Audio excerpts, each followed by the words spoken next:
Hi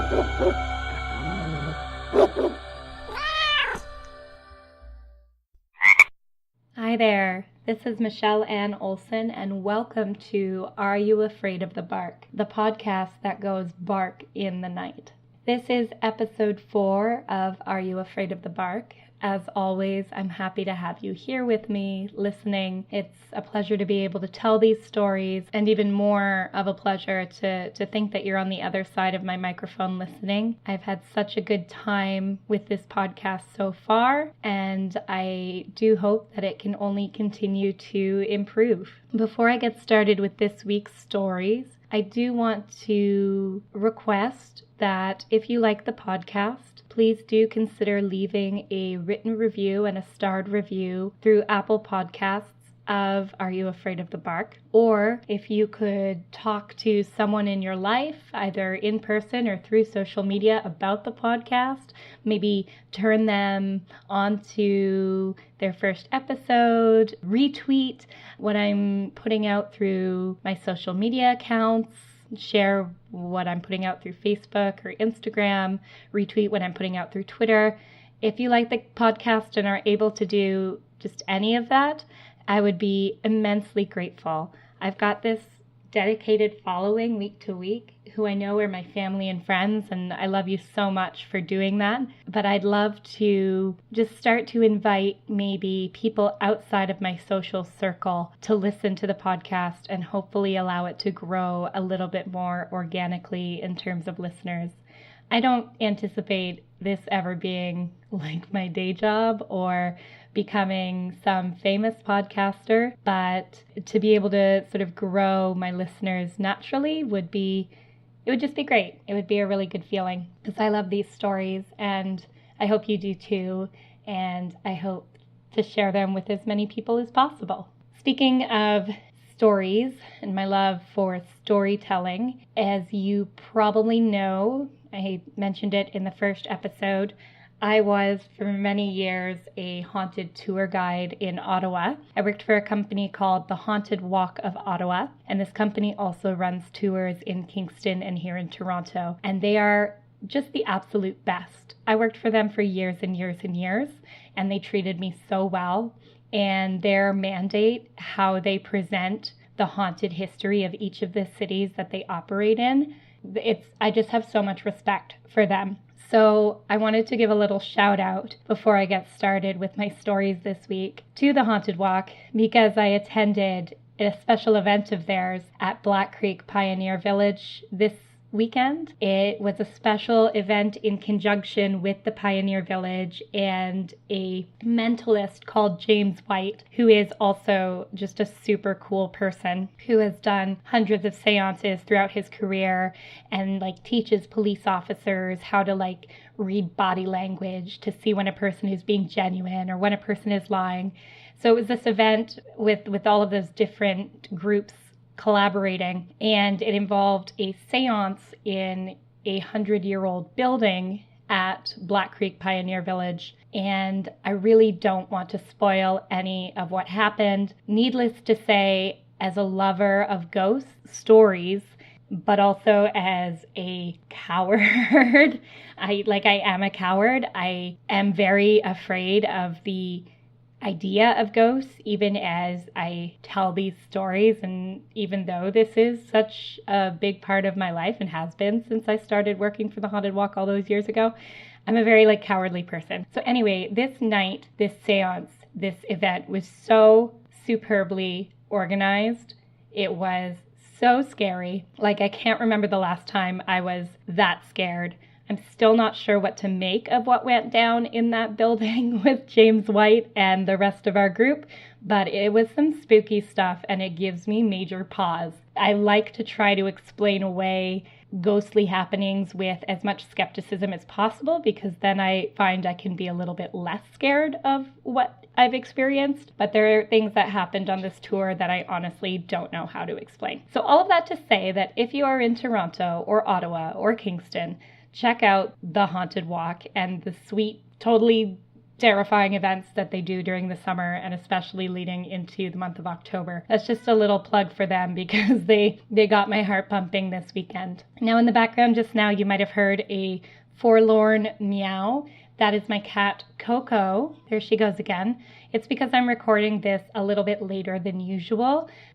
After attending the seance on Saturday night, I think I screamed too much and I lost my voice, so I'm not recording on Sunday like I normally do. I'm recording on Monday evening, and Coco thinks that it is her dinner time. She knows and I know that she's got like a half hour to go, but you might just hear her meowing forlornly and running around in the background as she tries to convince me that it is in fact her dinner time. She's a lovely cat. She's like the love of my life, but she is extremely food motivated. So I do apologize for that. It's not even thematic because today I'm talking specifically about dog ghosts. No cats in sight. Specifically about helpful ghost dogs.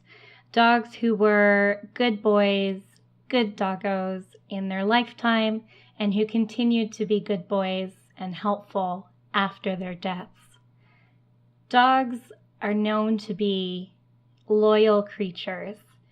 They are loyal to one person or to their family, mom, dad, kids, loyal in life, sometimes to a fault. And there are all of these stories in the media and in the form of legend of dogs who have come to the aid of their masters, sometimes at their own peril.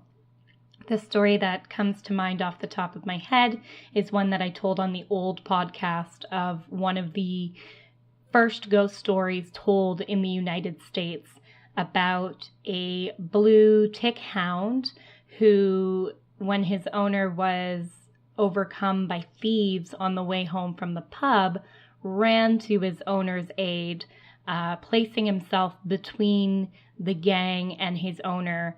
And in doing so, in attempting to protect his owner, the dog lost his own life, was thrown against a rock and died.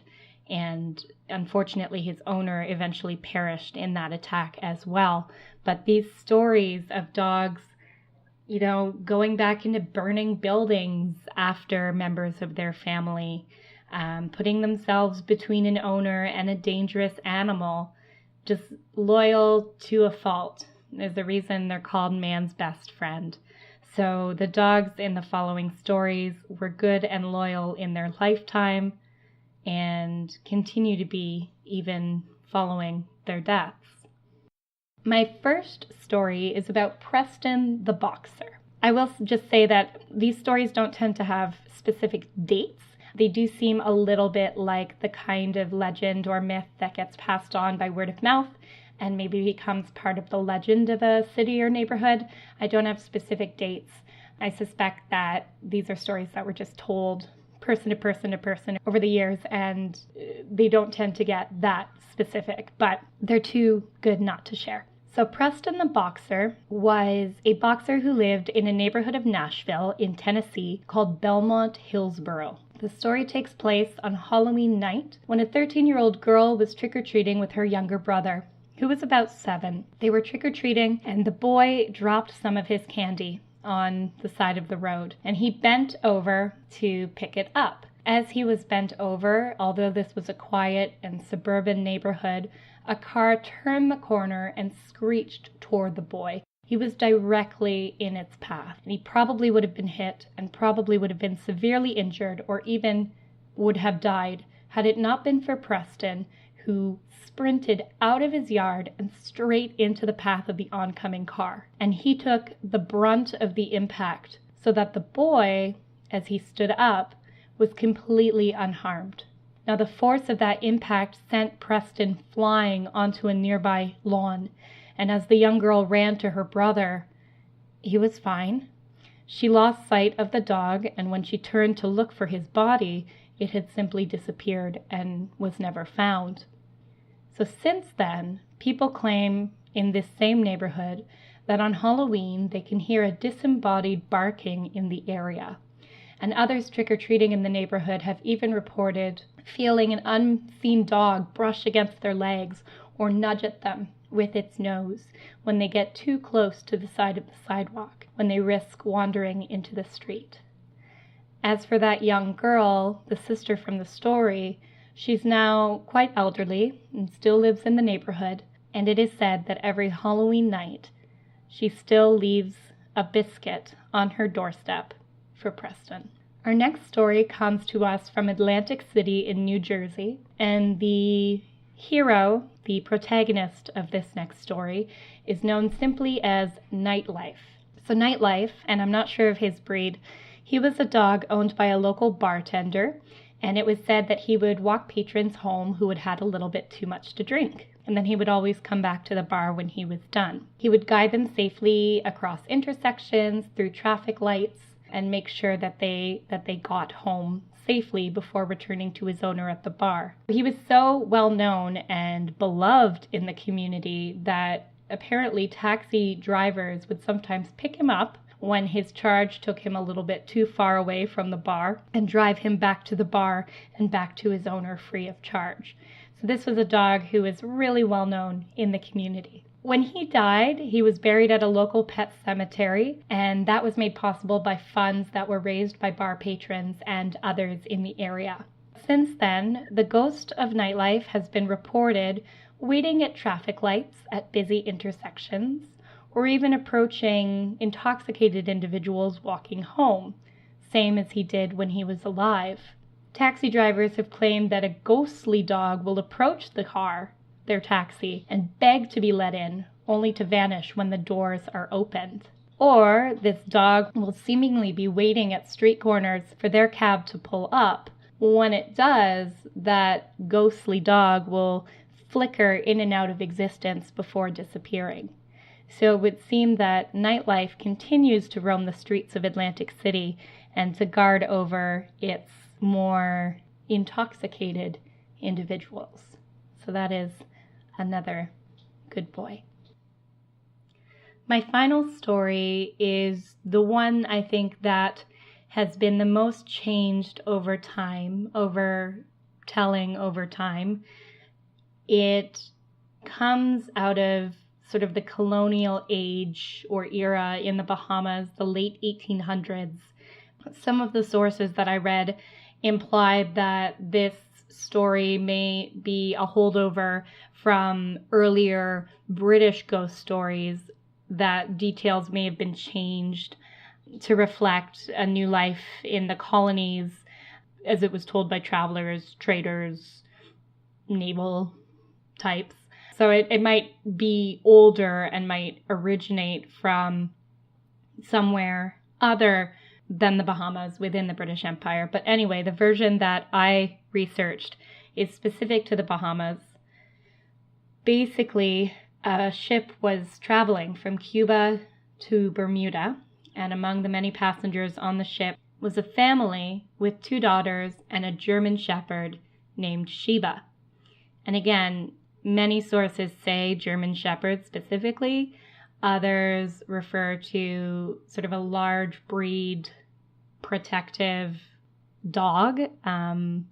But we'll go ahead and assume that Sheba was a German Shepherd.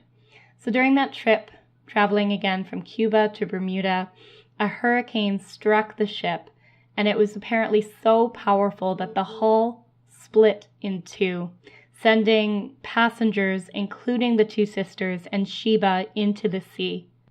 Sheba was brave and swam as strongly as she could, and both sisters clung to her, doing everything they could to hold on to her fur, but the powerful waves tore the 3 of them apart.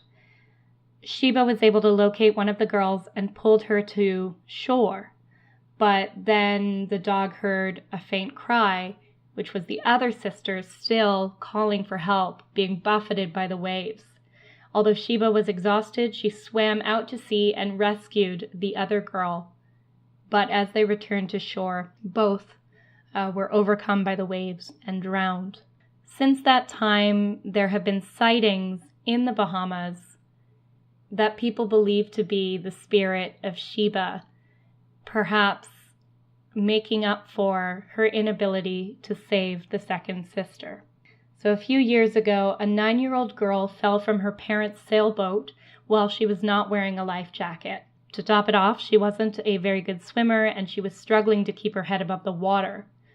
But she started to lose that struggle and she was falling for longer and longer periods below the waves. She then felt something grab onto her t-shirt and pull her upward. It was a German Shepherd. Once bringing her safely to the shore, the dog barked, turned, and vanished. Yep, there's Coco again. It's still too early for dinner, my friend. Eh? Yeah. In a separate incident, a 12-year-old girl was snorkeling in and around a reef, and she saw a shadow move across the sand below her. She looked and saw a German Shepherd swimming in the open water toward her. Curious, she climbed up onto a nearby rock to get a better view. The girl called to the dog. The dog stopped where it was in the water, barked, and then vanished and disappeared below the water. Apparently, even today, before hurricanes hit the Bahamas, people have reported seeing a German Shepherd swim out to sea and then simply vanish.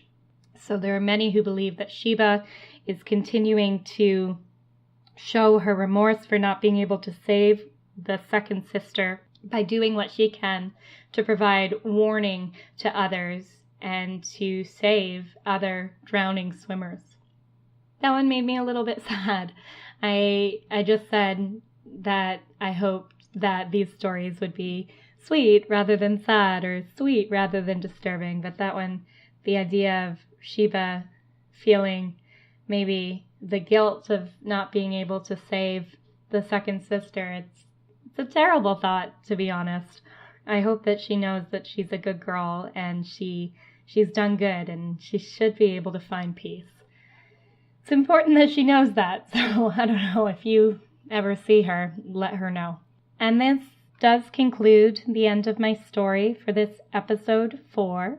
Short and sweet this week, which I hope is okay by you. I'm going to try, I think, to make the episodes just a tad longer. Somewhere between like 22 and 25 minutes would be ideal, I think. In the meantime, please do promote the podcast as you see fit. If you like it, just tell one other person about it. That would be so helpful. And otherwise, just please follow me on social media and feel free to interact with my posts on social media and share them if you feel so inclined. I'm easy to find on Facebook at AYAOTB Podcast, on Instagram at Afraid of the Bark Podcast. Email is afraidofthebarkpodcast@gmail.com, and Twitter is at Afraid of the Bark. As always, I invite you to send me through any means. I mean, if you know my physical address, send me like a letter, send me an email, tweet me any stories about your experiences with the paranormal, specifically the animal paranormal. I mean, you're welcome to send me your ghost stories with, your experiences with human ghosts or shadow people or aliens or whatever.